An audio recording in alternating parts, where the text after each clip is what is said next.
Okay, welcome to Chapter 14 in Gunstream, where we're going to explore the respiratory system. We're going to talk about the organs of the respiratory system, where they're located, and their structure. We'll talk about the mechanics of breathing. We'll describe the respiratory volumes and their significance. And we'll describe how breathing is controlled by the nervous system. We'll talk about some factors that influence breathing and how they produce their effect. And we'll describe gas exchange in the lungs and in the body tissues. We'll also describe how oxygen and carbon dioxide are transported through the blood. And we'll talk about some disorders of the respiratory system. So, why is the respiratory system important? Now, I know this sounds like a silly question, but you really have to think for a minute. You know intuitively that if you aren't able to breathe, you'll die in a very short period of time. But why is that ultimately? And the answer has to do with, again, the molecule ATP.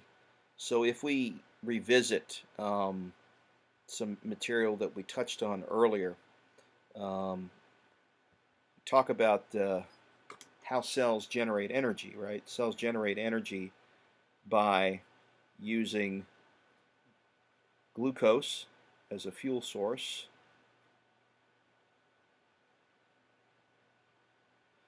combining this with oxygen, and producing carbon dioxide and water,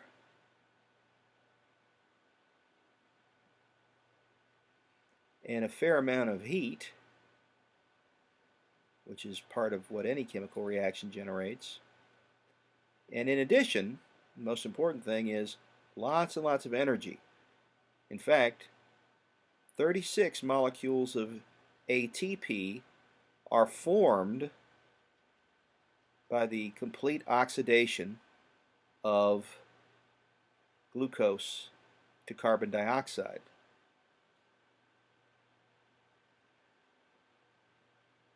And let's go ahead and balance this equation so that it makes sense. The formula for glucose, remember, is here in parentheses C6H12O6.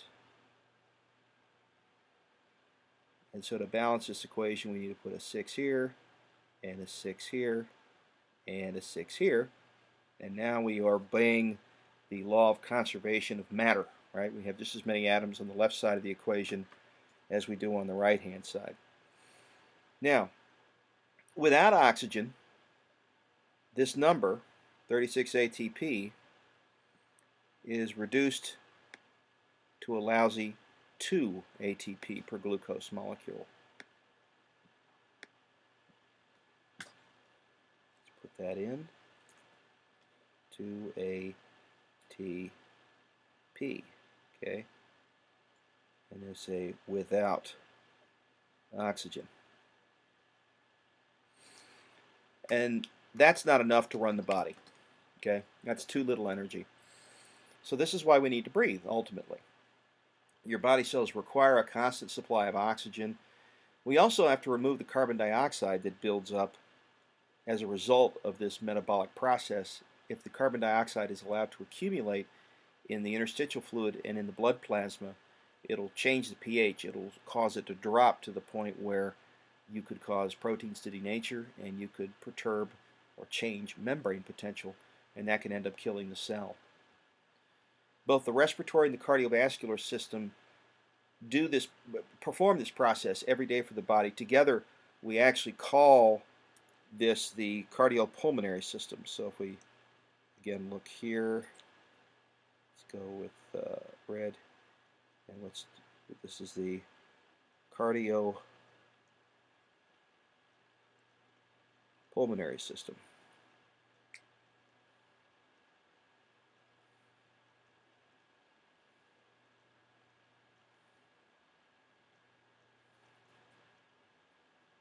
Okay. It's respiratory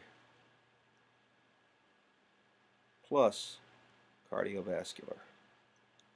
Now, what's interesting about this is that it represents an evolutionary change in the organization of living systems. Early in evolution, when most life was single-celled, it was relatively easy to get nutrients and oxygen by diffusion directly through the cell membrane and to excrete your waste products into your external environment and then essentially swim away from the mess you've made. But as life on this planet changed, as conditions changed, life had to adapt or die. As a result, life became considerably more complex in structure, and we moved from single-celled organisms to communities of organisms that were capable of performing important functions, such as protecting the community from danger by defending it against disease, finding food for the community, and finding shelter for the community. So you can imagine these very simple organisms acting as a team in order to carry out their specialized function, provided a selective advantage for that congregation of organisms. So there was a symbiotic relationship between these teams of microbes. And the theory goes that this probably became such an important interdependent relationship that eventually these single-celled organisms couldn't live without each other, and they formed the first tissues. Remember, the definition of a tissue is simply a team of cells with similar physical and chemical and biological characteristics that are capable of performing an activity that a single cell alone cannot. With the advent of tissues, we have multicellular organisms, and then once we generate, even the earliest multicellular organisms were presented with a challenge, and that challenge is how to get those organisms nutrition and oxygen to every cell in the body, even cells that are located at quite some distance from the respiratory and the digestive system, and that's essentially what spurred the evolution of the cardiovascular system. So what you're looking at today essentially is a method of delivering oxygen to every cell in the body that requires it and removing at the same time carbon dioxide, the waste product that builds up as a result of the oxidation of glucose. Respiration is the overall process of gas exchange between the atmosphere and the body cells. It involves four events: the movement of air into and out of the lungs, which we call ventilation; external respiration, which is the gas exchange between the air and the blood that comes to the lungs from the heart, and this happens primarily by diffusion; and then the transport of gases between the lungs and the body cells, and that's accomplished by the cardiovascular system. And then finally, internal respiration, which is the gas exchange between the blood and the body cells, that again happens by diffusion. Now remember that diffusion is a process that's powered by changes in concentration. Essentially, objects, particles, will always diffuse from an area of high to low concentration without any energy input into the system. Fortunately for us, the air that we breathe is 20% oxygen, and that's a much higher concentration than the oxygen that's in the blood that's coming to the lungs from the heart. As a result, oxygen tends to diffuse out of the inhaled air across the delicate lung tissue, through the capillary lining and into the blood where it binds to hemoglobin. At the same time, carbon dioxide moves in the opposite direction and is blown off when we exhale. There's different anatomical divisions of the respiratory system. The upper respiratory system is the portion not located in the thorax, so basically from the neck up, and the lower respiratory system is that portion that's located in the thoracic cavity. So what are the components of the upper respiratory?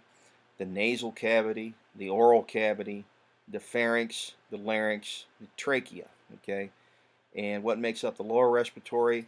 The rest of the trachea, the primary, secondary, tertiary, quaternary bronchioles, all the way to the terminal bronchioles, the respiratory bronchioles, and then the alveolar ducts leading into the alveolar sacs, and that makes up the entire respiratory system. This is a look at the upper respiratory, and you can see some of the major structures here. Respiration starts in the nasal cavity. I know some people breathe through their mouth, but you're supposed to breathe through your nose. And these ridges along the lateral wall of the nasal cavity are called the superior, middle, and inferior nasal conchae. Remember that the superior and middle nasal conchae are part of the ethmoid bone, while the inferior nasal conchae is its own bone. This entire chamber is lined with a mucous membrane, which moistens and filters the air and humidifies it. The conchae add to this process by causing the air to swirl and come into extensive contact with the mucous membranes. And we should also keep in mind that on the roof of the nasal cavity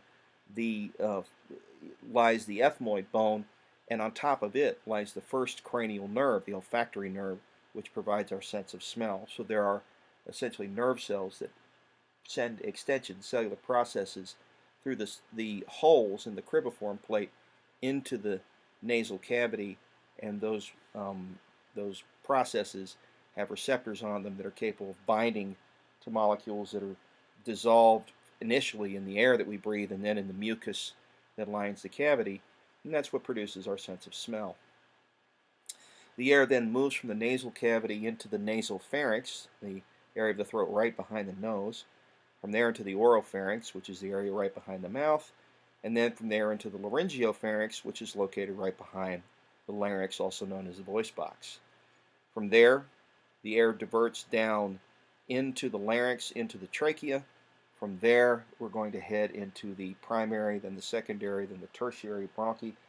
These bronchial tubes are essentially a fancy pipe that gets the air deep inside the delicate tissue of the lungs, and they terminate, at least this first part of the respiratory system, which we call the conducting division, terminates at what we call the terminal bronchioles. There's hundreds of these inside of each lung, and they're connected directly to respiratory bronchioles, which do in fact contain tissue that's capable of gas exchange, swapping essentially carbon dioxide for oxygen. From there, the terminal bronchioles open into the alveolar ducts and then into the alveolar sacs, and it really is in the alveolar sacs that gas exchange happens in earnest. The alveolar sacs are very delicate tissues. They're lined with simple squamous epithelium, and so that represents minimal distance that the gas has to cross, going from the air that you breathe into the blood and also in the opposite direction. Anything that interferes with that tissue, wrecks that tissue, thickens it, is going to impair gas exchange in the lungs and impair respiratory efficiency. And we'll talk about some diseases that actually do that later on. We look at the nose. The nasal bones support the nose bridge. The remainder of the nose is cartilage. The nostrils allow the air to enter and leave the nose. These nostrils are called the external nares. They lead into the nasal cavity, and then the internal nares lead directly into the nasal pharynx. So there's really two openings, one into the nasal cavity and one out of the nasal cavity at the opposite end. There are hairs inside the nasal cavity that filter large particles. The nasal cavity is the interior nose chamber, and the hard palate and soft palate separated from the oral cavity, which is critically important because if the oral cavity and the nasal cavity were contiguous, then every time you drank or every time you ate, you would force material into the nasal cavity and it could potentially end up in the respiratory system. And occasionally when this does happen, you know that that's a very unpleasant sensation. The nasal septum is formed by the perpendicular plate of the ethmoid on its superior aspect and the vomer on its inferior aspect, and it separates the nasal cavity into a right and a left side. There are three nasal conchae on the lateral walls. The superior and middle nasal conchae, again part of the ethmoid bone, and the inferior nasal concha, its own bone. This entire cavity is lined with pseudostratified ciliated columnar epithelium, and what makes that type of tissue special is the fact that it produces mucus and it moves mucus up and out of the lower respiratory system, where it can either be spit out or it can be swallowed. In any case, it doesn't end up in the lungs. The cells that produce the mucus are called goblet cells, and they moisten the incoming air and trap particulates. The air is warmed by blood vessels that are present in the mucous membrane. That's important because we don't want the cold air to chap and damage the lungs. The cilia move the trapped particles to the pharynx, where you can either spit them out or swallow them. If you swallow them, they're destroyed by gastric juice in the stomach, and if you spit it out, it's gone anyway. In individuals who smoke, these cilia actually become paralyzed. due to the fact they're exposed to carbon monoxide, which is a component of cigarette smoke. The paralyzed cilia are incapable of moving the mucus up towards the oral cavity. The result is the particulate-laden mucus ends up down in the lungs, where it causes irritation, inflammation, and scarring, and ultimately impedes respiratory efficiency.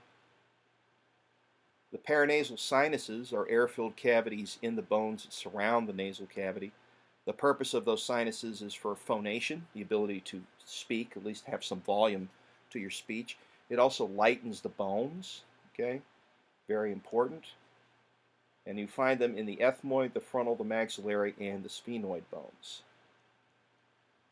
They lighten the skull, and they're resonating chambers. And if you don't believe me, just hold your nose closed and try to talk, and you'll notice a pronounced difference in the quality of your voice.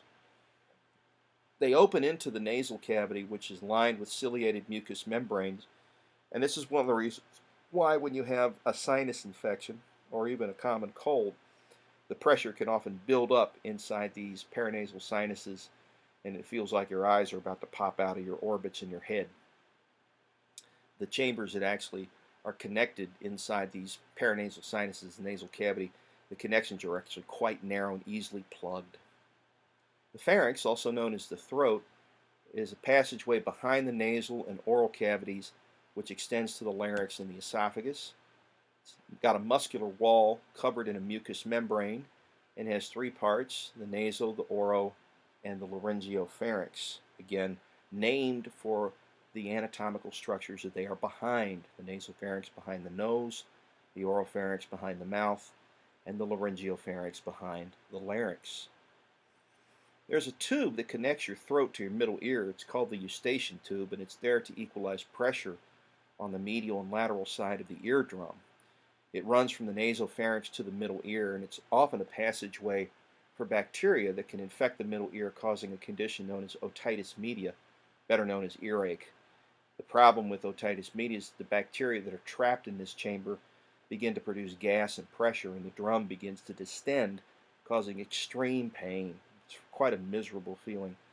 Eventually, what can happen if it's untreated is the drum can rupture, and then the purulent fluid will run out of the auditory canal, and the pain will be over. The problem is that the drum, when it heals back shut, will have a significant amount of scar tissue in it. This happens more often in children because their eustachian tubes are shorter and straighter than those that are found in adults. The tonsils are lymphatic tissue that are at the opening of the pharynx. They're basically populated with macrophages and lymphocytes, and their job essentially is to protect you against pathogens and to warn the immune system in the event that you inhale or ingest a pathogen. You've got three sets of tonsils: the palatine tonsils, the pharyngeals, and the lingual tonsils. The lingual tonsils are near the base of the tongue. The pharyngeal tonsils are on the back of the oropharynx, and the palatine tonsils are directly under the the palatine arches at the back of the oral cavity. Sometimes your tonsils are overwhelmed with pathogens, and at that point they begin to become infected and necrotic, and they have to be removed in an operation known as a tonsillectomy. The larynx is a cartilaginous box-like structure that serves as a passageway for air between the pharynx and the trachea.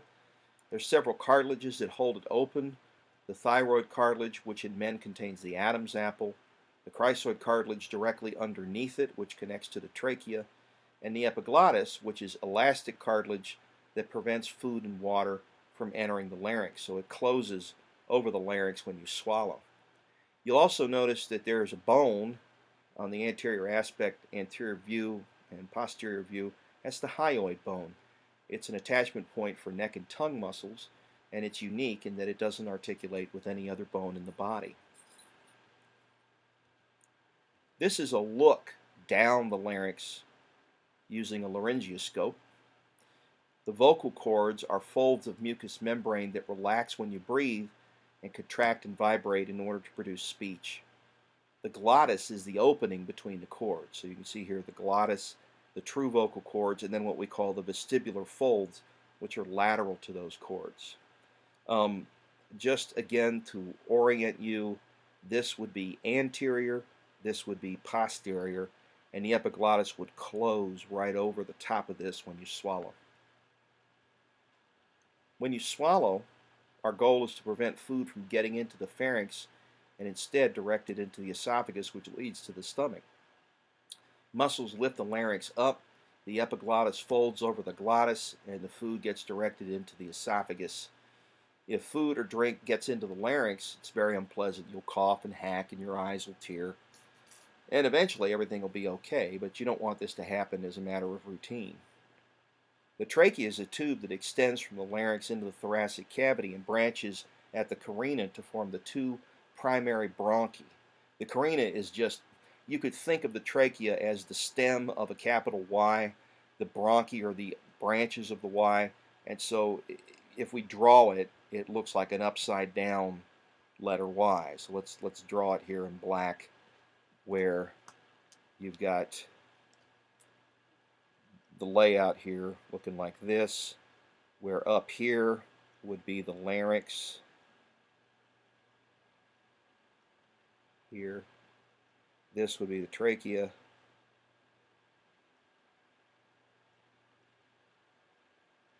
And these here are the primary bronchi.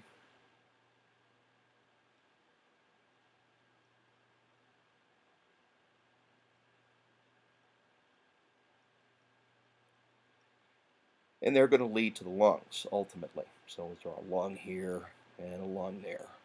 Okay? So that's the orientation.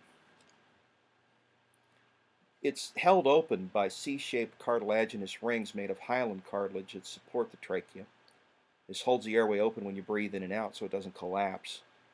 The open portion allows the esophagus to expand when you swallow, and that's why the rings terminate at the posterior aspect. Otherwise, every time you tried to swallow food or drink, it would jam right at the area where the trachea and the esophagus bifurcate.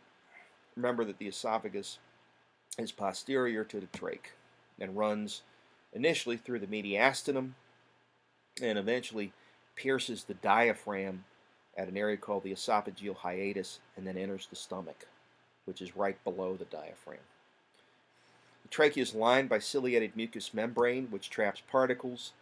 The cilia, of course, beat and move the particles towards the pharynx, again, where you can either spit them out or swallow them. Here's a look at the bronchial tree I was trying to draw earlier. The trachea divide into right and left primary bronchi that enter their respective lungs. These branch into secondary bronchi that have essentially one per lobe of the lung, the right lung having 3 lobes, the left lung having 2, so there are going to be 3 secondary bronchi in the right lung and only 2 in the left. As a result, incidentally, the right lung does the majority of the ventilation and the respiration in the human body, and the left is essentially there to help out. Oh, and while we're here, you should notice one other thing, which is that there's a notch in the left lung to compensate for the heart, which tilts to the left side of the chest. The apex would be reasonably close to this area, okay? And that further reduces the volume of the left lung. The secondary bronchi continue to branch into smaller tubules, establishing a bronchial tree. The bronchi, again, are held open by cartilaginous rings. Eventually they lead into the bronchioles, which are smaller tubes. They lack cartilage, and they have smooth muscle, and they're lined with simple cuboidal epithelium, and they can't remove foreign particles very effectively. Now, what's interesting about this, okay, is that this smooth muscle in the bronchioles is very important because it allows the lungs to direct the air that's inhaled to areas of the lung that are the most significantly perfused. We call this in physiology ventilation perfusion coupling. It's essentially the body's way of making sure that where there's a lot of blood flow to that area of the lung, there also ends up being a lot of air in that region of the lung, and vice versa. Okay, so in the lungs, it's a little odd. It's kind of the reverse of the way the capillary beds behave in the systemic circulation. In the systemic circulation, a low oxygen condition results in capillary bed perfusion, so the capillaries open up it's reversed in the lungs. Low oxygen conditions result in capillary beds not being perfused, and it also results in bronchoconstriction. So the lungs are working, utilizing this sort of chemical response to make sure that the blood that's coming to the lungs from the heart is always adequately ventilated using this technique. The terminal bronchioles form alveolar ducts, which terminate in the alveoli. Now, it's when we get to the respiratory bronchioles, the alveolar ducts, and the alveolar sacs, which are all pictured here, that we actually engage in gas exchange. This is where really the business end of respiration takes place, where we swap carbon dioxide for oxygen. The rest of the trip, from the nasal cavity all the way down to the terminal bronchioles, is just a way to humidify, filter, and warm the air before it gets to these delicate respiratory membranes. So you can think of it as really just a big fancy pipe. And that's what we call the conducting division of the respiratory system. The respiratory division is the part really that we're picturing. Let's just put it, sorry, back up. Let's pick a pen color here. Let's try blue. These are respiratory division structures here, okay, that I'm circling. Everything upstream of this is conducting division, and everything within the circle is respiratory division. Okay, and again, remember that in each lung there are thousands of these.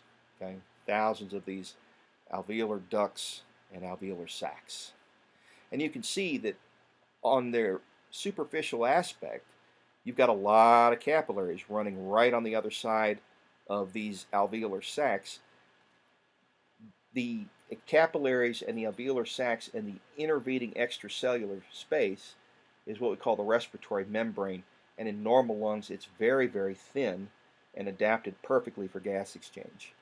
Anything that thickens or interferes with gas exchange as a result of either causing the respiratory membrane, say, to develop deposits or scar tissue, or to have fluid deposit between the capillaries and the simple squamous epithelia of the alveoli, is going to end up reducing the efficiency of respiration, and that's going to be bad news. Okay, now alveoli are really where gas exchange in the lungs takes place in earnest.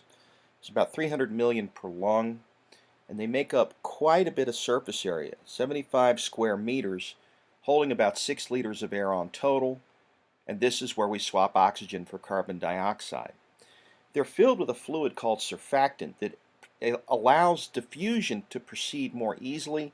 In addition, it contains a proteinaceous component called surfactant that prevents alveolar collapse when you breathe out. It acts a lot, in a sense, like a detergent. It overcomes the surface tension of water, which would cause the lungs to tend to collapse. With the surfactant present, the lungs easily expand and collapse without much difficulty. So this reduces the attraction between water molecules by interfering with the way that water molecules hydrogen bond. So it disrupts hydrogen bonds and allows the lungs to very easily expand and contract. Now, one of the things you can do to demonstrate this to yourself is to take a paper sack and wet it, squeeze the air out. And one of the things you'll notice is it's very difficult to reinflate. Whereas if you were to wet that same paper sack in soapy water, you could very easily allow that sack to expand and collapse by breathing in and out. That represents the same kind of action that surfactant has in the lungs.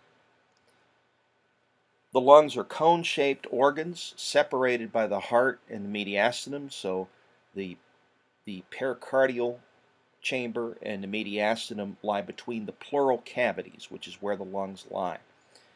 They're made up of alveoli, air passageways, and blood and lymphatic vessel as well as connective tissue. Now, think for a minute why this is. The alveoli we've already talked about a bit. The alveoli are important because the alveoli are where the gas exchange takes place. That's made up primarily of simple squamous epithelium with a bit of basement membrane on the superficial surface and then surrounded by capillaries uh, above that layer. Okay, so that means that oxygen and carbon dioxide don't have to travel very far to get in and out of the blood in the alveoli of the lungs. The air passageways are simply a conduit to get the air down into the lungs. There's very little gas exchange that happens in the air passageways, but the air does warm and humidify on the way down to the alveoli. The blood is critical because that's the medium of exchange. That's how we're going to deliver the inhaled oxygen to the rest of the cells in the body. And it's also critical for delivering waste products in the form of carbon dioxide to the lungs so that we can blow that stuff off so that it doesn't accumulate and cause the cells in the tissues to sicken and die. The lymphatic vessels are there because, as with any tissue, it is exposed to the outside world. The respiratory system is exposed to the outside world via the oral and the nasal cavity. As a result, pathogens get into the lungs very easily, and so we need lymphatic tissue nearby in order to intercept those pathogens before they get into the deeper tissues. You'll see in the lungs, for instance, wandering macrophages. You'll find lymphocytes, and you'll find these lymphatic vessels which filter the fluid that's drained from between the tissues in the lungs, scans them for pathogens, and then, of course, when a pathogen is encountered, the macrophages consume the pathogens, chop them into little bits, and display those little bits on the cell surface as a warning to the lymphocytes that they need to generate an army of cells to go out and fight the infection. And that keeps you relatively disease-free. You'll find lymphatic vessels and lymph nodes stationed in areas that drain parts of the body that are exposed to the outside world. So, for instance, we find quite a few of them in the axillary region, in the inguinal region, along the respiratory tract, along the digestive tract, and so on. All areas at potential points of entry for pathogens into the body. The connective tissue is there simply to hold the other tissues together, acting as the body's glue. The connective tissue seals the epithelial tissue to other tissue types, such as smooth muscle. It also provides some support, especially in the upper respiratory, where we find hyaline cartilage and loose connective tissue and adipose tissue scattered amongst the structures of the primary bronchi and trachea. So all these tissues are playing a specific role, and again, this defines what an organ is, right? Different tissues acting together to do something that a single tissue could not.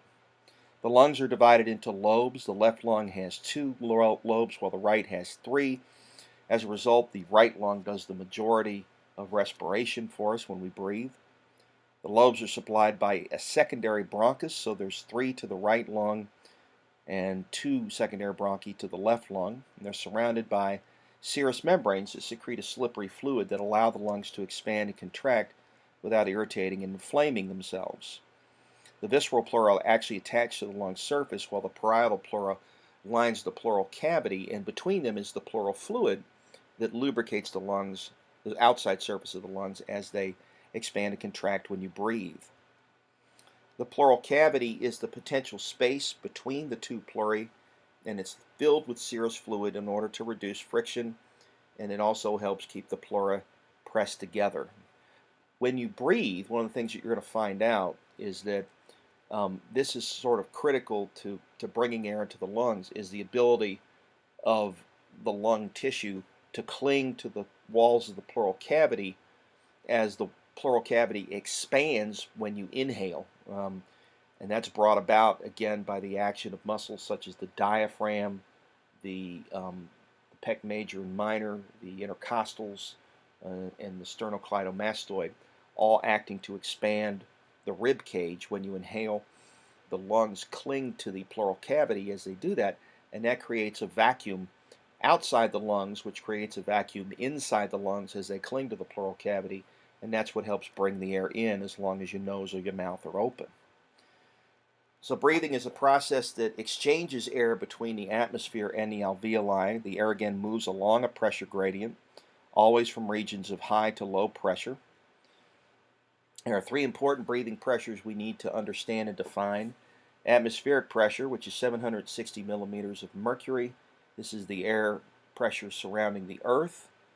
It decreases at higher elevations, and it's what we call 1 atmosphere, or 760 millimeters of mercury at sea level. Below sea level, it's even greater. That's simply the force of the weight of the air on the area underneath it. Okay, so that's part of the driving force that will push air into the lungs, in part.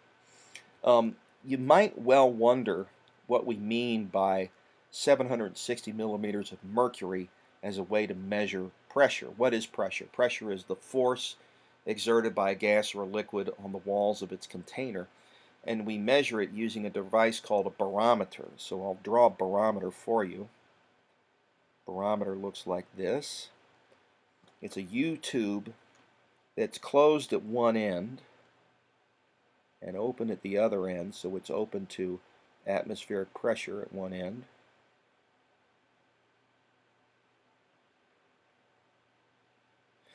And then inside this tube is one of the two metals which are liquid at room temperature, and that metal is mercury. So mercury is a silver liquid. Let's draw that in gray. So this would be the mercury. And then we have it inside this U-tube.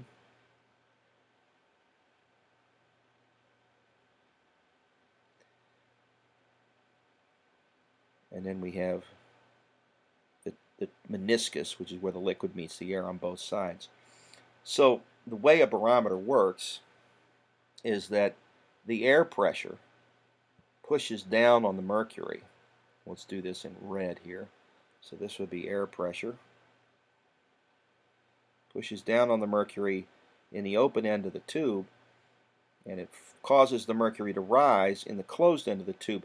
This end of the tube here is under a vacuum. So there's no pressure here. And so as the atmospheric pressure weighs down, let's put 1 atmosphere up here, you force the mercury in the U-tube to rise at the other end, and you can measure the distance that the mercury rises with a ruler that's graduated in millimeters. Okay, so if we put a ruler here, okay, and then we have little millimeter marks at atmospheric pressure, you would find that the mercury would rise to 760 millimeters at 1 atmosphere of pressure. So that's where that term comes from. When you listen to barometric pressure on the weather reports, that's what they're using, a device very similar to the one that I drew. Okay, intrapulmonary pressure is the air pressure within the lungs themselves, and it changes when you breathe, while intrapleural pressure is the pressure within the pleural cavity, which is normally atmospheric pressure, known sometimes as negative pressure. So notice that this is slightly below atmospheric pressure, right? 756 is a bit below 760. And so that's going to tend to drive air into the lungs. That's our negative pressure.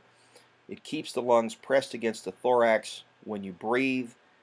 If it equals atmospheric pressure, what would happen is that the lungs would actually collapse. And this is what occurs when you have a penetrating wound in the chest cavity, is that atmospheric air moves through the penetrating wound, the pressure inside the pleural cavity rises, and the lungs actually collapse, and it's impossible then to reinflate them until that excess gas is removed and the sucking chest wound is closed up. And we call that condition pneumothorax. That's literally air in the thorax. Inspiration is the process of breathing air into the lungs. The air pressure in the lungs must be reduced to less than atmospheric air pressure and this begins with muscle contraction. So let's look at the mechanics of ventilation here. The diaphragm is the main muscle of breathing. It sits at the base of each lungs. It's above the liver and the stomach and the spleen, and it divides the thoracic from the abdominal pelvic cavity. Its contraction pulls the diaphragm downward and causes it to flatten, and that causes the volume of the chest cavity to expand. The external intercostal muscles contract and lift the ribs upward and outward, and this further increases the volume of the thoracic cavity. As the lungs cling to the pleural membranes, they're essentially their volume increases. They're expanded, and what will happen is that vacuum that happens as those lungs expand will be filled by the air that's flowing from high to low pressure. So the lungs are pulled outward with the thoracic cavity. This causes the lung volume to increase, and it decreases the intra-alveolar pressure, so it creates a vacuum inside the lungs. The higher atmospheric pressure pushes the air towards the lower intra-alveolar pressure in the lungs, and this continues until the two pressures equalize. Okay, so at that point, what we have is maximum inhalation. That's essentially the way ventilation works. We call it negative pressure breathing because it relies on a negative pressure, a vacuum, in order to draw air into the lungs. And that vacuum, again, is created by the muscles of breathing, the muscles of inspiration. Now, expiration is more of a passive process. The diaphragm and the external intercostals relax. The thoracic cavity and the lungs return to their normal size, and this is usually aided by elastic tissue in the lungs and thoracic wall, causing the volume of the thoracic cavity to decrease as well as the volume of the lungs. This increases intra-alveolar pressure to above atmospheric, and this is what's going to force the air out of the lungs.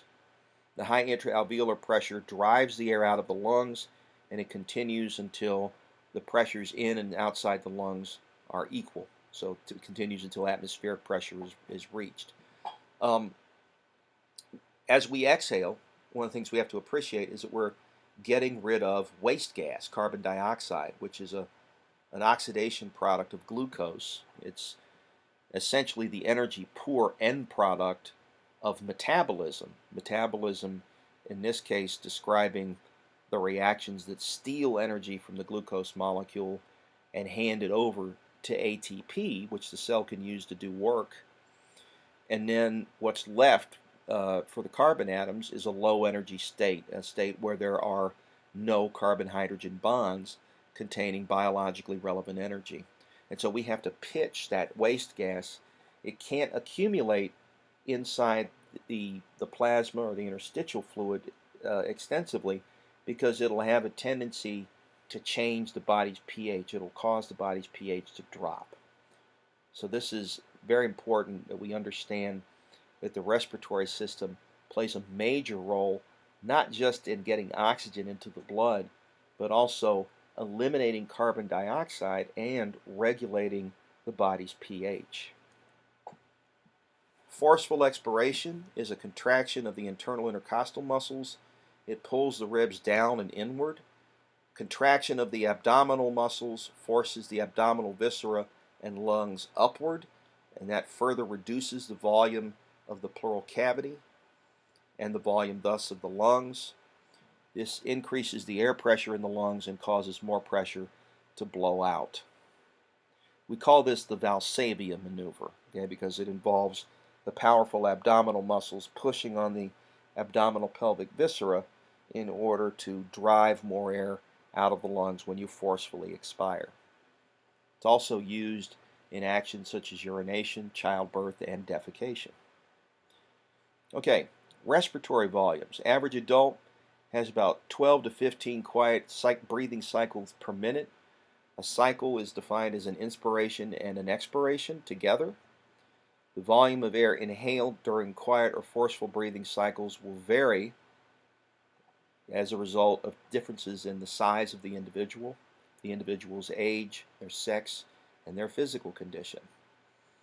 Volumes 80% or less than normal average indicate a malfunction in the respiratory system. There's something wrong either with the muscles of breathing or with the joints that permit expansion and contraction of the rib cage when you inhale and exhale, or there could be a problem with the elasticity of the lungs. For instance, over a lifetime of use, they can scar to the point where they don't fully expand even when the diaphragm is acting on them, and the result is less air gets pulled into the lungs and ventilation is impaired. The way that we record this is through the use of a device called a spirometer. Spirometer is an unusual looking device. In the old days, a spirometer was essentially a rotating vertical drum with chart paper wrapped around it, and a pen would draw on the drum as it rotates, and the pen would elevate or drop as we blew into the device. The pen would essentially float on a drum that would rise or fall over a fluid-filled container depending on how much air was over that container. Okay, so as you breathe in or breathe out, the two drums, one drum would be sleeved inside the other, would rise or fall, and that would cause the pen to rise or fall and draw a trace on the chart. And what you're looking at is an example of the chart readout. Perhaps if I diagram this, you get, well, actually, let me show you a picture of a spirometer so that you can get an idea how it works. Okay, so this is an example of one of the old style spirometers. Today they have electrical devices that take the place of this old-fashioned readout, but essentially the way that this works is that there would be a tube that you would breathe into, and the tube would connect down here to the bottom of the drum.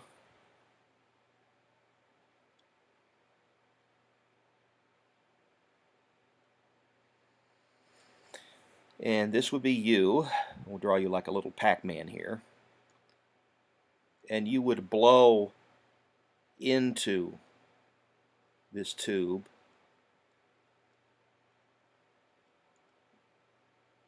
through a mouthpiece.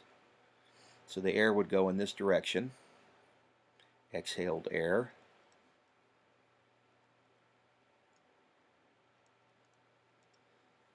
And it would cause the air inside this drum, the volume of the air inside this drum to increase. And what that would cause is, as you blow the air in, it would cause this drum to rise. And as this drum rises, this is the pen right here. You can kind of see it poking out. The pen would be swung into place so that it could draw on this drum, and as the drum rotated past the pen, you would record a trace, okay, as you breathe in and to breathe out. All right, so this is an example of a spirometer, and that's how we get the readings that you're going to see on the next slide. Okay, so if we look at some of these different lung volumes and capacities, this is what we call a spirogram, and we got several different capacities that we need to be aware of. Your tidal volume is the amount of air that you can breathe in and out of the lungs without extra added effort. So this is basically your normal breathing cycle. And then if you were to breathe out normally and then continue breathing out as hard as you can, this is what we would call your expiratory reserve, okay, your ERV. So let's write that in there. ERV.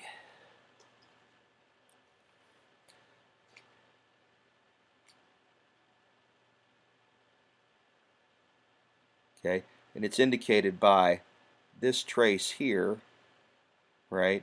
And and the measurement is the difference in volume between these 2 points on this double-headed arrow. Okay, so that's ERV. This is tidal volume, also sometimes known as TV. Okay, and it's represented by the difference between the peak and the valley of this wave. Okay, so that's tidal volume.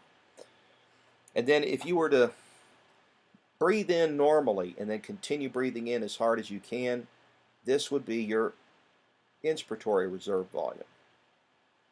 Okay, that's what the needle would show on the spirometer. Okay, and again, we have an abbreviation for that, IRV.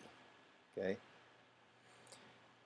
Now, your vital capacity is the sum of all of these volumes. Okay, and so that's the maximum amount of air that you can, with maximum effort, take in and take out of the lungs, and it's the difference in the volume recorded here and the volume recorded there. Okay, so this is your vital capacity, and your vital capacity is equal to, we say VC is equal to TV plus IRV plus ERV. Okay. The reason that we use these volumes is we compare them to normal lung volumes for people in your age and sex group, and we can use that then to determine whether you've got any kind of respiratory problems. And there's two major classes of respiratory problems: obstructive and restrictive disorders. Okay, in an obstructive disorder, we have a block in the air passageways in the lungs, and that tends to reduce the speed with which you can inhale or blow out air. Okay, so what's affected there is what we call your minute respiratory volume, or your MRV. That's the amount of air that you can blow out of the lungs, or that's the amount of air that you can breathe in and out of the lungs in a minute. Okay, so it's a time thing. We can also use your forced expiratory volume as a measurement of your wind speed. And if there's an obstruction, some sort of physical block or a constriction of the conducting division, that's going to reduce your forced expiratory volume. That would be an obstructive disorder. In a restrictive disorder, what happens is that we can't bring as much air into the lungs as we would like, even with maximum effort. And this can be due to, say, scarring of the lungs or a change in the volume of the thoracic cavity. There's all kinds of things that could play into that. And the hallmark of people that have restrictive disorders is that their vital capacity is reduced.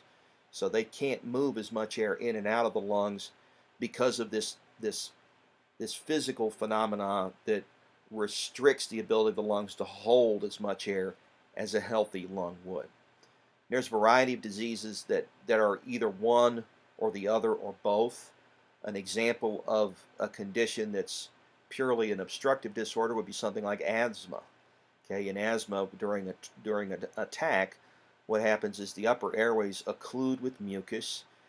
We see bronchoconstriction, so the passageways that bring air down to the lungs narrow, and the result is that the wind speed is going to be affected. And you often see people with asthmatic attacks have trouble getting air in and out of the lungs effectively.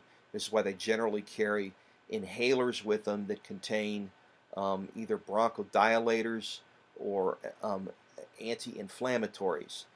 Things like epinephrine or albuterol, for instance, would be drugs that fall into those two classes. The idea there is to try and open up those air passages so they can get a breath. An example of a restrictive disorder, let's say a purely restrictive disorder, might be something like kyphosis, where the abnormal spinal curvature causes a change in the volume of the thoracic cavity. The result is that the lungs can't expand as fully as they would were the dimensions of the thoracic cavity not adversely affected. And then there are some diseases that actually can have effects that are found in both classes. Emphysema, which is usually the result of prolonged cigarette smoking, results really in both phenomena. Initially, what you see in emphysema is the production of mucus in the airways. This causes a reduction in wind speed, so this is initially an obstructive disorder. Okay, the buildup of tar also is thought to obstruct air getting into the lungs. But over time, with prolonged cigarette smoking, the lungs can actually scar and become less flexible, and at that point it also becomes a restrictive disorder. So it really kind of gets you both ways. So the mucus and the tar in the upper airways being a major contributor to the obstructive nature of the disease, and the scarring of the lungs leading to the restrictive nature of the disease. So this is just a definition of these different volumes. Average tidal volume is half a liter, average IRV 3 liters, average ERV about 1.1 liters, and your vital capacity is the sum of those. So you're talking something on the order of between 4.5 to 5 liters for a healthy, typical healthy male. Okay, and the reason that male volumes tend to be a bit higher than female volumes is because, again, the demands on the respiratory system are more extensive in males. Okay, so how is breathing controlled? Well, major player is the neurons in the respiratory center in the medulla and the pons of the brainstem. You can see them outlined here in blue. The respiratory centers control the rhythmic nature of breathing when we're not thinking about it. There's two components, the ventral respiratory group and the dorsal respiratory group. The dorsal respiratory group is closer to the back of the brainstem. You can see it here. The ventral respiratory group is closer to the front of the brainstem. And then this is the pontine respiratory group, found primarily, again, in the pons. And what's their job? Their job is to regulate the rhythm of breathing when we're not consciously regulating it. The neurons rhythmically depolarize and they send impulses to the diaphragm through the phrenic nerve and the external intercostals through the intercostal nerve. This causes the muscles to contract and results in inspiration. When the impulses stop, the muscles relax and expiration passively follows. The dorsal respiratory group is active when deeper inspiration and forceful expiration is needed. It's not used in quiet breathing. Its activation causes forceful exhalation and causes the contraction of the internal intercostals and abdominal muscles, which forces extra air out. The VRG is also active when we're unconscious. The pontine respiratory group coordinates the actions of the medulla, so the two centers are sort of controlled by this other cluster of neurons in the superior pons. It has neurons that stimulate the medullary respiratory center to increase the depth and the length of inspiration, and it has neurons that inhibit the medullary respiratory center to decrease the depth and the length of inspiration. So it alters the rate and the depth of breathing and adapts it to things like speech, singing, coughing, and so forth. Now, this operates when we're asleep as well. Otherwise, when we fell unconscious, we would cease breathing and we would die. And in point of fact, that sometimes does happen, and we call that condition central sleep apnea. And it's thought to be a defect in one or all of these different respiratory centers in the brainstem that results in, during sleep, in a lack of innervation of the diaphragm and the inspiratory muscles. The result is cessation of breathing, and this can lead to death. It's thought to be a contributing factor to SIDS, sudden infant death syndrome, although it hasn't been conclusively proven. Essentially, it's one of the two forms of sleep apnea that are quite prevalent, especially in the United States. The other type of sleep apnea that you've probably heard of is obstructive sleep apnea. Apnea simply means a cessation of breathing. And in obstructive sleep apnea, what we have is a physical block of the upper respiratory that keeps air from getting down into the lungs. Usually you wake up when this happens and you are engaged in rapid and deep forceful breathing. So both of these kind result in a cessation of breathing. We don't really have a handle or a fix on how to deal with central sleep apnea because we don't really understand the nature of the defect.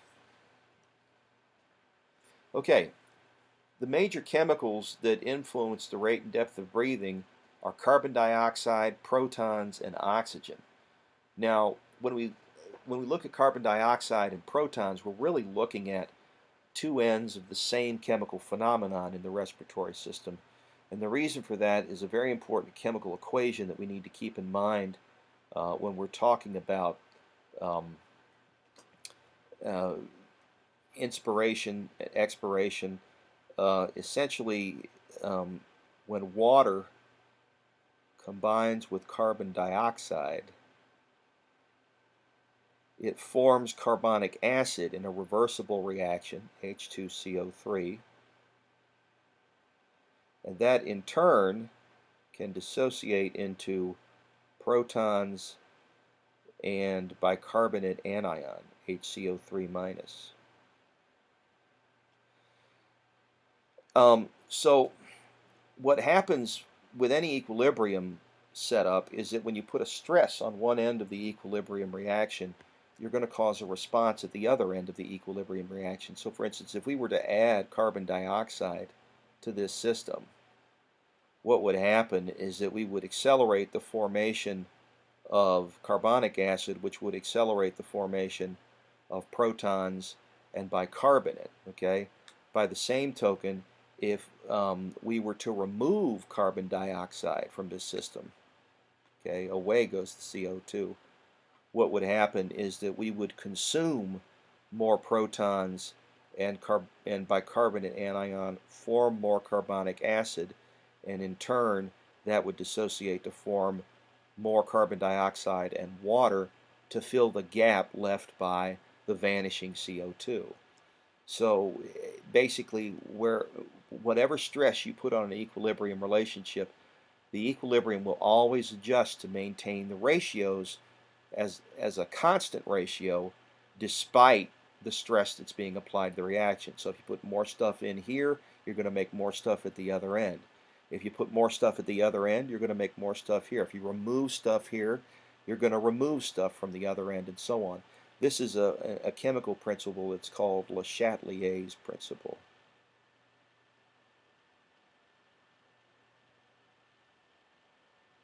And it just basically states that equilibrium reactions will respond to a stress in such a way as we maintain the concentrations of the chemical species involved in the equilibrium.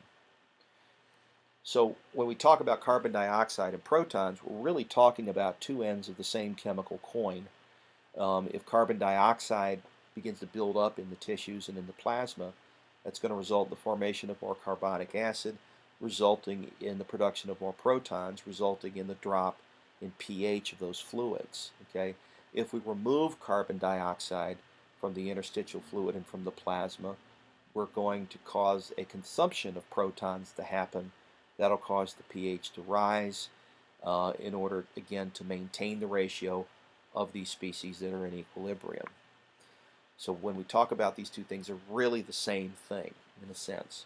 Oxygen is important, but not nearly as important as carbon dioxide and pH.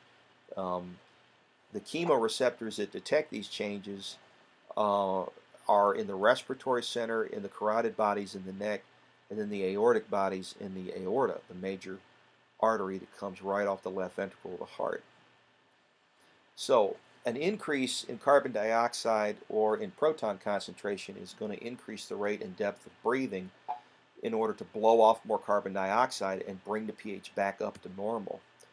A decrease in carbon dioxide and proton concentration is going to cause a reduction in the rate and depth of breathing, and this allows carbon dioxide and proton levels to rise back to normal, again because of that relationship in the chemical equation we were looking at just a second ago. The carotid and the aortic bodies are sensitive to oxygen concentration. Low oxygen levels cause them to send impulses to the respiratory center to increase the rate and depth of breathing, and it increases the sensitivity of chemoreceptors in the respiratory area to changes in CO2 concentration as well.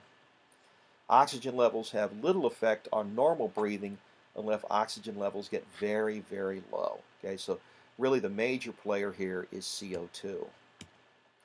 Okay, the inflation reflex is essentially a way to keep the lungs from overinflating and rupturing.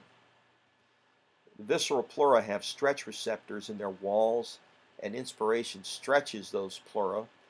These impulses are sent through the vagus nerve to the respiratory center, and this inhibits the formation of impulses causing inspiration and promotes expiration and prevents excessively deep inspirations. We wouldn't want the lungs to overinflate, because if that were to happen, they would rupture and you would have pneumothorax. Air would run from the upper respiratory into the lungs and into the chest cavity, and then the lungs would collapse. Higher brain centers also have a major influence over the rate and depth of breathing. This is a voluntarily generated response when a person chooses to change their normal pattern of breathing, but it's limited in its control. You can't, for instance, hold your breath until you die, despite what little children say all the time.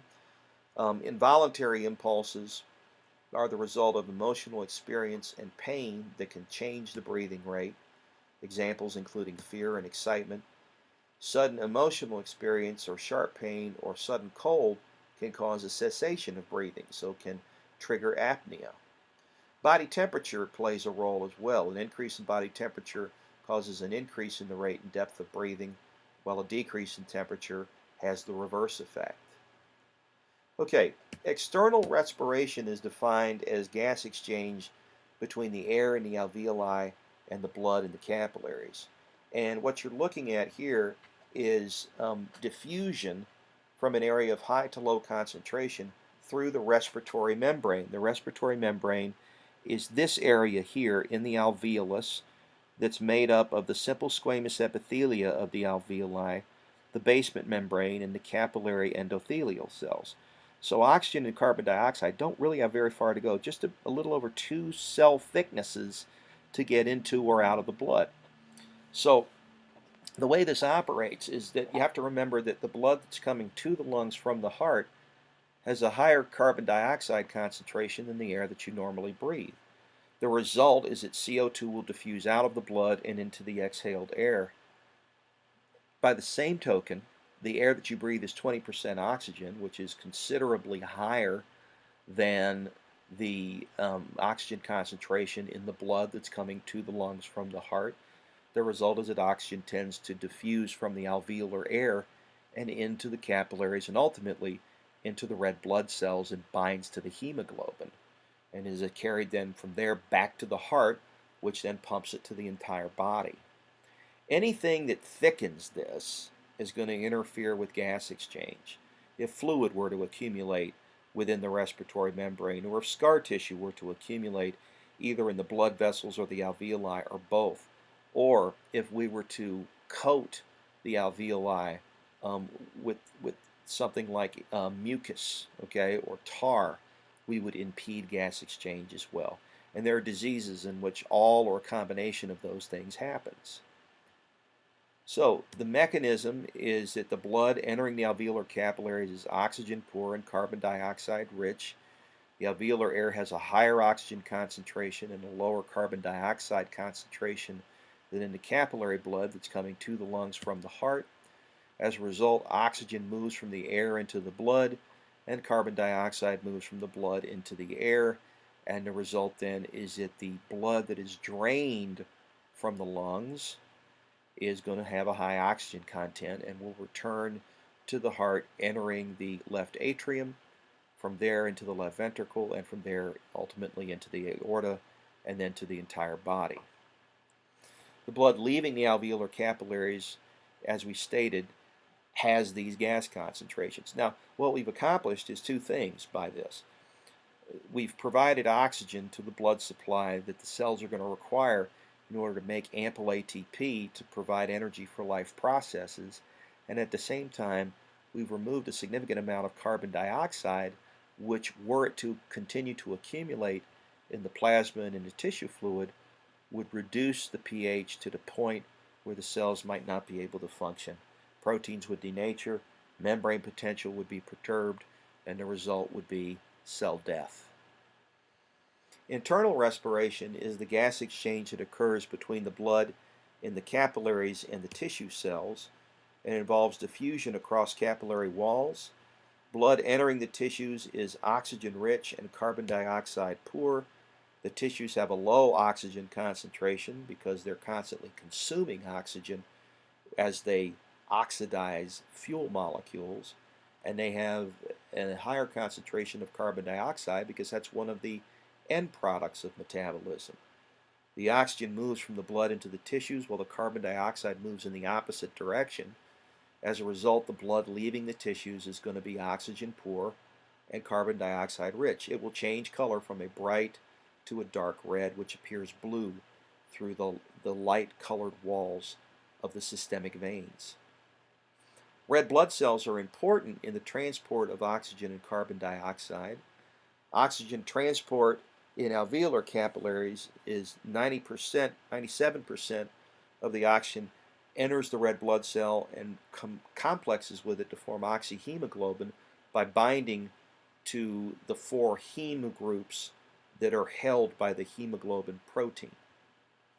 3% is dissolved in plasma, and in the body tissues, 25% of this oxygen is released so it can diffuse out of the capillary into the tissues and provide them with the oxygen they need to generate sufficient ATP to continue life processes. The result is the formation in the red blood cells of deoxyhemoglobin, as the bond between oxygen and hemoglobin is relatively unstable, especially when the oxygen concentrations outside the red blood cell drop. If the surrounding oxygen levels are high, the hemoglobin is going to bind rather tightly to the oxygen. If the surrounding oxygen levels are low, the hemoglobin is readily released. And that's primarily due to the fact that the hemoglobin can change its shape in order to accommodate or to expel oxygen depending on the different chemical conditions it finds itself in. In metabolically active tissue, a couple of things change. Number one, the diffusion gradient in systemic tissue is such that the oxygen tends to flow out of the hemoglobin and into the surrounding tissue down its concentration gradient. As this happens, the shape of the hemoglobin molecule changes in such a way that it promotes an even further oxygen loss to the surrounding tissues. Part of this change in shape is facilitated by the fact that carbon dioxide also tends to bind to hemoglobin at sites other than those occupied by oxygen and promote this shape change. In the lungs, we have the reverse process. As oxygen diffuses out of the alveolar air and into the blood that's coming to the lungs from the heart, it causes a shape change that tends to expel the bound carbon dioxide and promote the pickup of oxygen molecules. So there's a sort of a push-me-pull-you effect that's going on between oxygen and CO2 as they interact with hemoglobin. When carbon dioxide diffuses from capillary blood, it takes three pathways. 7% is dissolved in plasma, 23% binds to hemoglobin as carbaminohemoglobin, and 70% enters the red blood cell, combines with water, and forms carbonic acid. This reaction is catalyzed by an enzyme called carbonic anhydrase, which breaks down into protons and bicarbonate anions inside the cell. So the bulk of CO2 is in this form, okay? Bicarbonate. The reactions forming bicarbonate ions and protons reverse to allow diffusion of carbon dioxide into alveolar air once it arrives at the lungs. So what happens, as we've already described, is that the air that you inhale is CO2 poor, while the blood that's coming to the lungs from the heart is CO2 rich. That gradient favors the removal of carbon dioxide from the red blood cell. Essentially what happens with the RBC as it arrives at the lung tissue is that the carbonic anhydrase promotes the formation of carbonic acid in order to generate more carbon dioxide to fill the hole left by the carbon dioxide that's rapidly diffusing into the alveoli. Again, this is Le Chatelier's principle at work. The result ultimately is that we blow off that carbon dioxide and eliminate the waste gas from the body. So let's talk about some respiratory system disorders for a bit. We can group them into inflammatory and non-inflammatory disorders. One that you've probably heard of is COPD, which stands for chronic obstructive pulmonary disease. This is long-term obstruction of the upper respiratory. Examples include chronic bronchitis and emphysema. Asthma is another type of obstructive disorder characterized by wheezing and difficulty breathing, which we describe as dyspnea, and it's due to the contraction of smooth muscle in the bronchioles, which can be caused by exposure to what we call a trigger. Okay, generally this is a hypersensitivity to something in the environment. It could be a pathogen, could be a particulate, could be a combination thereof. Everybody's different that has asthma. The result is that we have this temporary obstruction of the upper airway that can be relieved usually by utilizing bronchodilators or by anti-inflammatories.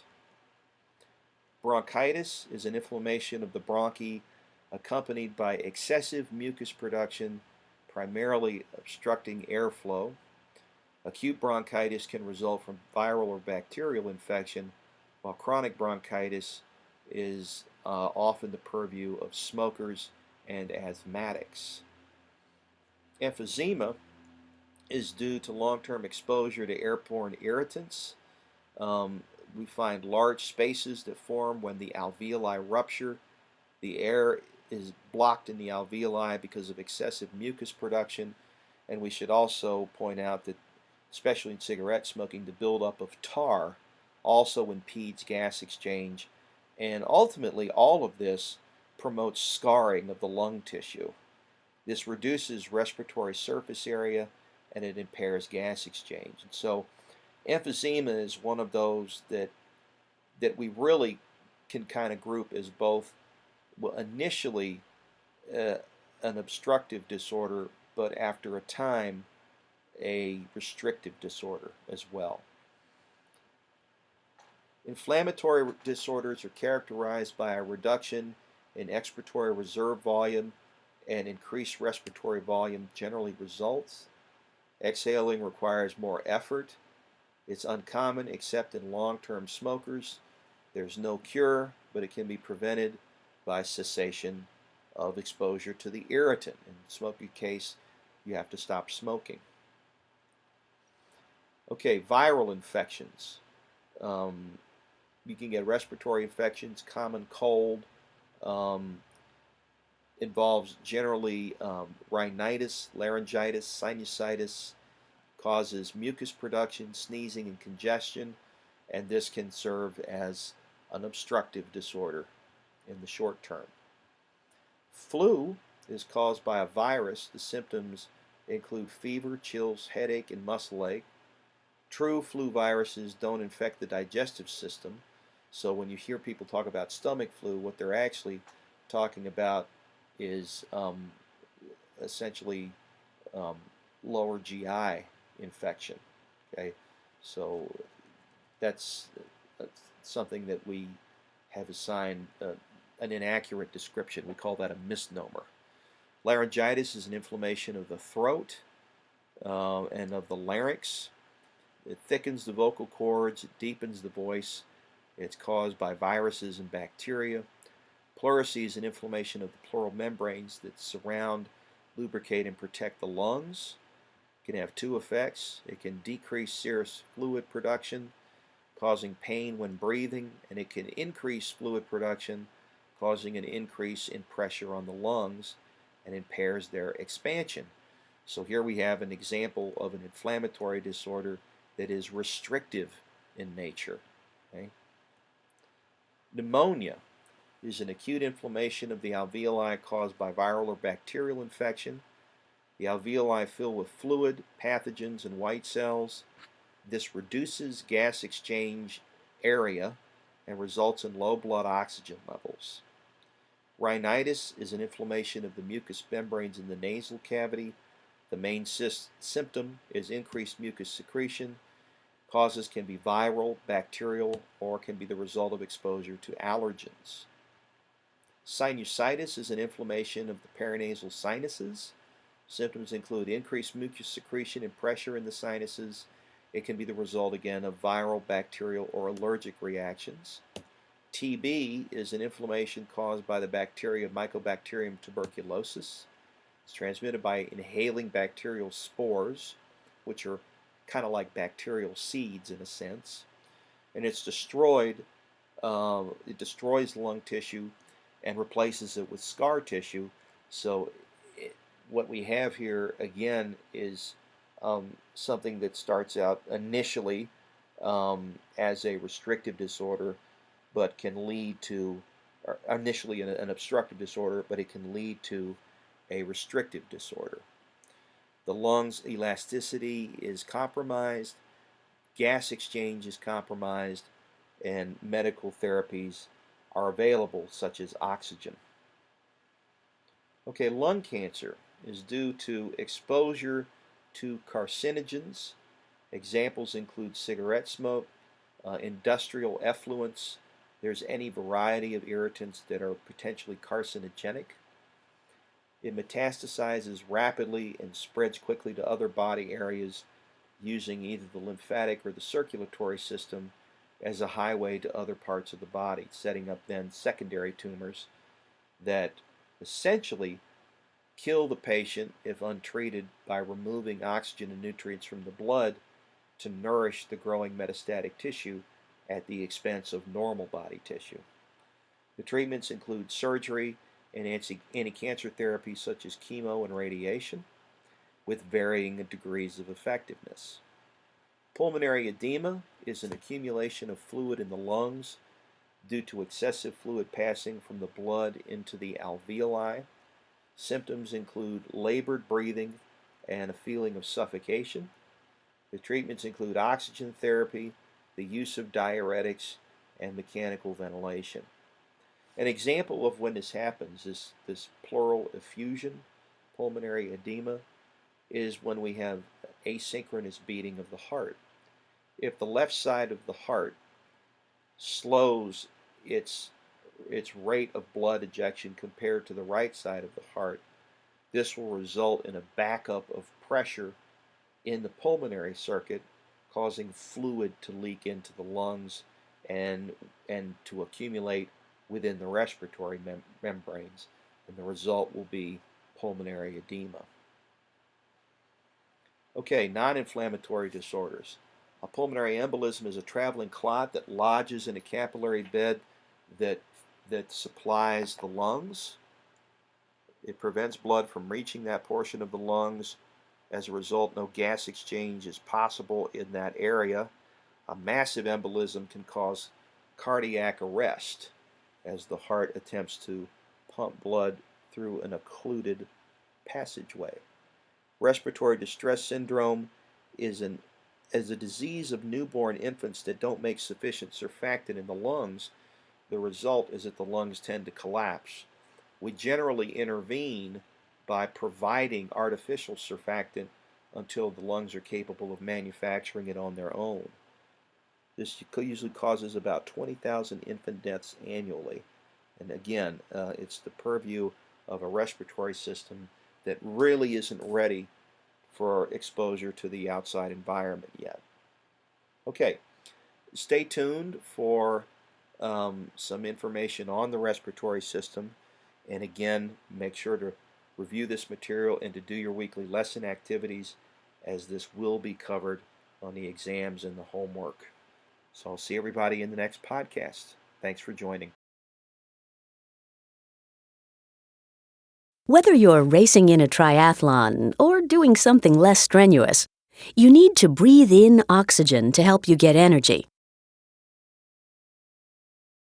and breathe out carbon dioxide, a waste product.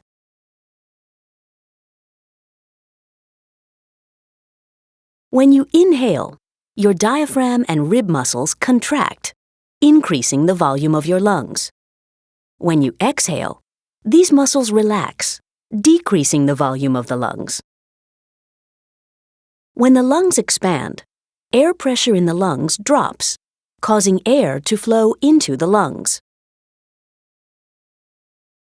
When lung volume decreases, air pressure increases, causing air to flow out of the lungs.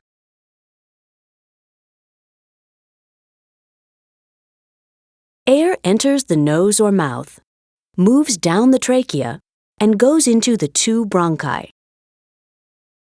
Air moves down smaller and smaller bronchioles until it reaches a tiny sac, an alveolus.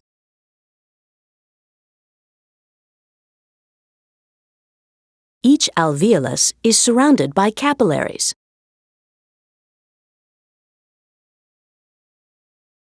Oxygen diffuses from the alveolus to the blood, and carbon dioxide diffuses from the blood to the alveolus.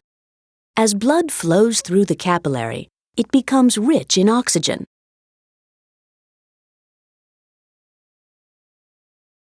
In the blood, oxygen diffuses into a red blood cell and binds to hemoglobin, a protein made up of 4 subunits. One oxygen molecule can bind to each subunit. Oxygen-rich blood flows from the lungs to the heart.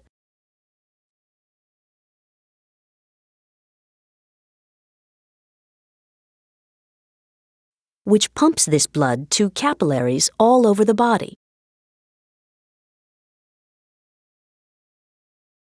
Here, we see oxygen diffusing from a capillary's red blood cells into a muscle cell. Oxygen is used by the cell's mitochondria to produce ATP during cellular respiration. Carbon dioxide is released. How does carbon dioxide leave the body?